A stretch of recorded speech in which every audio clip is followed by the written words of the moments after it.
संवाद उपनिषद श्रृंखला में आज का विषय एको अहम बहुश्याम भाग 1। भारतीय चिंतन, धर्म, अध्यात्म और दर्शन ये सभी एक से प्रारंभ हुए हैं तथा दो पर समाप्त हुए हैं। सर्वोच्च नियंता या परमेश्वर ही वह एक है जिसको पुरुष, परमात्मा, ब्रह्म या शुद्ध आत्मा कहा जाता है। इस पुरुष ने ही दो और अनेक होने की इच्छा प्रकट करते हुए कहा है, एको अहम बहुश्याम, मुझे एक से अनेक होने दो। इस लक्ष्य की प्राप्ति के लिए पुरुष ने प्रकृति का सृजन किया। अब एक जोड़ा युग्म बन गया जिसको पुरुष और प्रकृति कहा गया। ईसाई दर्शन में भी हमें यह उदंत मिलता है कि ईश्वर पिता ने आदम और ईव, आदि पुरुष और आदि स्त्री की रचना की है। आदम को ईव की चाहना हुई और एक जोड़ा या युग्म बन गया। इस्लाम भी इसी सिद्धांत का प्रतिपादन करता है। उसकी धारणा है कि यह पूर्व में हुए पैगंबरों का सम्मान करता है तथा उनकी पहचान कराता है। बृहदारण्यक में कहा गया है, प्रारंभ में पुरुष ब्रह्म सर्वात्मा एक मानव के रूप में अकेला ही था। जब उसने लोक में चारों ओर देखा तो उसको कुछ भी दिखाई नहीं दिया। इसीलिए उसने उद्घोषणा की, सोहम, मैं वही हूं। और तभी से मैं शब्द का प्रादुर्भाव हुआ। उस दिन के बाद जब भी कोई बोलता है तो सबसे पहले कहता है, मैं वही हूं, और आगे अपना नाम बोलता है। वह ब्रह्म आत्मा पुरुष बिना आनंद के ही था। इसलिए जब भी कोई अकेला होता है तो वह आनंद से वंचित रहता है। उस ब्रह्म पुरुष ने स्वयं का विस्तार स्त्री और पुरुष की आलिंगनबद्ध अवस्था की सीमा तक कर लिया। उसने आत्मा को दो भागों में विभाजित किया और इस प्रकार नर और मादा अथवा पुरुष और स्त्री का प्रादुर्भाव हो गया। ऋषि याज्ञवल्क्य ने इसीलिए तो कहा था कि शरीर मटर की भांति है जो दो भागों में बटा होता है। अतः यह सृष्टि भी मादा या स्त्री की सहभागिता होने पर ही पूर्णता को प्राप्त करती है, यानी पुरुष स्वयं प्रकृति के साथ एकाकार करता है और इस प्रकार पुरुष तथा स्त्री को जन्म देता है। आदि पुरुष ने जब एक से दो बनने का निश्चय किया तो उसने अपने एक प्रतिबिंब का सृजन किया और दूसरा पुरुष अस्तित्व में आ गया। उसने दूसरे पुरुष को अपने अनेक लक्षण और गुण दिए, किंतु सारे ही गुण नहीं दिए। फिर भी पुरुष बिल्कुल अपने सृजनकर्ता के सदृश ही है। मूल पुरुष ने अपनी माया या लीला, जिसको मोहजाल और क्रीड़ा या सहज मनोरंजन भी कहते हैं, के द्वारा प्रकृति का सृजन नारी रूप में किया और उसको गति, विकास, विस्तार, मोह, मैं अथवा मेरे का भाव, समर्पण, मिलन एवं देते रहने की भावना या उत्सर्ग जैसे गुण दे दिए।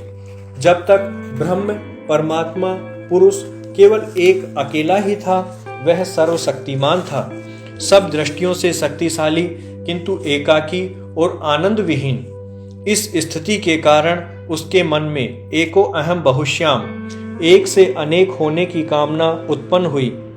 यहाँ यह बात ध्यान देने योग्य है कि आदि पुरुष ब्रह्म तो ज्यों के त्यों ही बने रहे, किंतु उनकी वह कृति छाया पुरुष उतना शक्तिशाली नहीं बन पाया। तथापि निस्संदेह वह पुरुष ही था। इस छाया पुरुष के मन में किसी साथी की लालसा जागृत हुई और स्त्री का सृजन हो गया। यह स्त्री ही उस छाया पुरुष की छाया बनी, किंतु ब्रह्म ने स्त्री को एक गतिशील शक्ति की भांति उत्पन्न किया।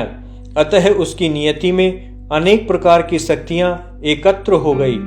ब्रह्म की उस माया लीला के कारण स्त्री इतनी वर्चस्वशील हो गई कि शिव को भी शक्ति के अभाव में मात्र मृत शरीर जैसा ही माना गया।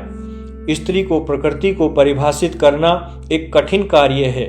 यहाँ दुर्गा सप्तशती की विषय वस्तु पर दृष्टिपात करना उपयोगी होगा, जिसमें देवी को अनेक विशेषणों के साथ संबोधित किया गया है, जैसे सुख स्वरूपा, आनंददायिनी, बुद्धि रूपा, क्षुधा रूपा, शक्ति, तृष्णा, कामना, शांति, लज्जा, श्रद्धा, कांति, आभा, लक्ष्मी आदि। लगभग ये सभी गुण एक स्त्री में मिलते हैं। भगवत गीता में श्री कृष्ण अर्जुन से कहते हैं, मैं स्वयं प्रत्येक प्राणी के हृदय में विराजित हूँ। मैं ही समस्त प्राणियों का आदि हूँ, मैं ही मध्य हूँ और मैं ही उनका अंत हूँ। अपनी सर्वव्यापकता को रेखांकित करते हुए श्री कृष्ण घोषणा करते हैं, निवारकों में मैं शंकर हूँ, यक्षों और राक्षसों में कुबेर हूँ, सुरों में मैं अग्नि हूँ और पर्वत शिखरों में मेरु हूँ, समस्त वृक्षों में मैं अश्वत्थ, गंधर्वों में चित्ररथ हूँ तथा अश्वों में मुझको अमृत पुत्र उच्छई श्रेवस माना जाता है और श्रीमंत हाथियों में मैं ऐरावत हूँ। श्री कृष्ण अपनी उद्घोषणा में स्त्री को भी सम्मिलित करते हुए कहते हैं, और नारी जाति में मैं कीर्ति, श्री समृद्धि, वाक्वाणी, स्मृति, मेघा, प्रज्ञा, धृति, सहनशीलता और क्षमा हूँ। पुत्री पौत्री रूप में माँ माया चेतना के जागरण में अपनी भी आहुतियां देती हैं। आत्मीयता के नए युग का पदार्पण होता है। पुत्री को देख कन्यादान का चित्र सदा आंखों के आगे बना रहता है। यह भी वैराग्य के अध्याय खोलता रहता है, परिष्कार का मार्ग बनाए रखता है। पोत्री तो वैसे भी ब्याज रूप मानी गई है। पुत्र पेड़ होता है, पौत्र पोत्री फल होते हैं, अधिक प्रिय होते हैं। पोत्री करुणा के भाव को प्रेरित करती है। बात बात में व्यक्ति पोत्री के लिए द्रवित हो जाता है। माँ के रूप का यह पड़ाव लगभग सभी के अहंकार को घुटने टिका देता है, समर्पण और भक्ति का अर्थ सिखा देता है, निर्मलता का निर्झर जीवन में बहने लगता है, तमस बाहर को दौड़ता है, सत्व का साम्राज्य फैलता जाता है, भाव शुद्धि का मंदिर साक्षात हो उठता है, पुरुष का पौरुष स्त्रैण में रूपांतरित होता जाता है। पति पत्नी दोनों ही स्त्रैण, कामना मुक्त और माया से बाहर। माँ ने माता रूप में आवरण हटाए पिछले जन्म के, पत्नी ने व्यवहारिक ज्ञान देकर आवरण हटाने में साथ दिया और पोत्री ने शुद्धता को स्थायित्व भाव दिया है। सभी माया के रूप वही व्यक्ति के पास आकर रहती है, उसे वश में करती है और बिना उसकी मर्जी के भी समय आने पर उसे मुक्त करा जाती है। पहले शुद्ध माया, फिर शक्ति और अंत में माँ। हम प्रकृति के सिद्धांत को साथ रखकर देखें। नर नारी की युगल सृष्टि से ही यज्ञ संपूर्ण होता है। नर नारी के शरीर भिन्नता के उपरांत भी दोनों अर्धनारीश्वर के सिद्धांत पर कार्य करते हैं। दोनों का ही आधा आधा भाग पुरुष और प्रकृति का, अग्नि और सोम का होता है। अग्नि की पुरुष में तथा सोम की स्त्री में प्रधानता रहती है। अग्नि विस्तार धर्मा है, ऊपर को उठती है, तोड़ती है। सोम संकोच धर्मा है, जोड़ने वाला है। नर नारी दोनों ही माया के रूप हैं। अतः पिता पुत्र पौत्र आदि भी माया का ही विस्तार है। इसी को द्वैत भाव भी कहा जा सकता है।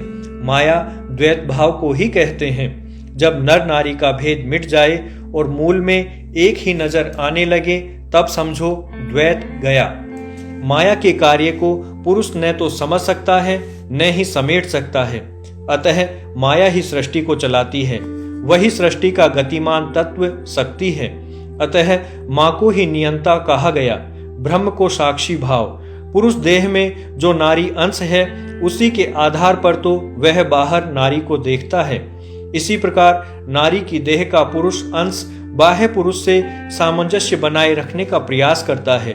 बिना अपने अंश को समझे हम कैसे और किस आधार पर दूसरे को समझ सकते हैं। इसी प्रकार दूसरे को देखकर भी हम अपने भीतर का आकलन कर लेते हैं। स्त्री सौम्या होने से अपनी ओर आकृष्ट करती है, घेरती है, आवृत करती है। तब हम अपना भीतर टटोल सकते हैं। कहाँ कहाँ बच पाएं, कहाँ कहाँ आवृत हो पाएं और क्यों। इसी क्रम को माया स्वयं भिन्न भिन्न स्वरूप लेकर, भिन्न भिन्न जन्म लेकर, कर्मों के फल देकर समझाती जाती है। जब आप माया के सारे आवरण समझ गए, तब द्वैत से मुक्त हो गए। माँ को पुकारो और उसके अंक में बैठ जाओ। कोई माँ बच्चे को योग्यता के कारण प्यार नहीं करती, वह तो कपूत को भी प्यार करती है। न माँ बदल सकती है, न ही संतान। जो है उसी में प्रेम को बढ़ाना है, भोगना है।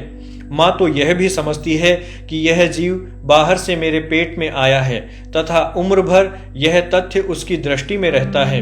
इसीलिए उसकी क्षमा का दायरा बहुत बड़ा है। उसकी सहन शक्ति, धैर्य, प्रतीक्षा सभी विशाल होते हैं। संतान से मार खाकर भी भीतर शांत ही रहती है।